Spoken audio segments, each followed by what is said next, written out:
আল্লাহ তাআলা মূসা নবীকে বলছিল, মূসা নবীর মাকে, ও মূসার মা, তোমার কোলের বাচ্চাটা বাক্সত বইরা পানি ঢালায় দাও, নদীতে ফেলায় দাও। তুমি পারতা না, ফেরাউনের ভয়ে তুমি রাখতে পারতা না, ফেলে দাও, এরে বাক্সত ভরে ছেড়ে দাও, নদীতে ছেড়ে দাও, মনে করো পানিতে ভাসাইয়া দিলে আরি। কিন্তু আমি ওয়াদা দিলাম, ইন্না রাদ্দুহু ইলাইকে, মূসার মা, আমি ছেলেটা তোমার কাছে ফেরত দেব। ওয়া জাইলুহু মিনাল মুরসালিন, শুধু ফেরত দেব না মা, আমি তোমাকে একটা রসুল বানাইয়া তারপরে ফেরত দেব। মূসাকে আমি নবী বানায় দেব, নবী।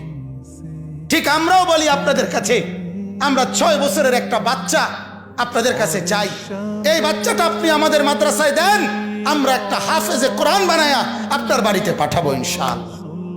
ইনশাআল্লাহ 12 বছরের জন্য দিবেন, আসমান জমিন শুধু ভবিষ্যৎ, আরে আমরার ভবিষ্যৎ একেবারে জান্নাত পর্যন্ত।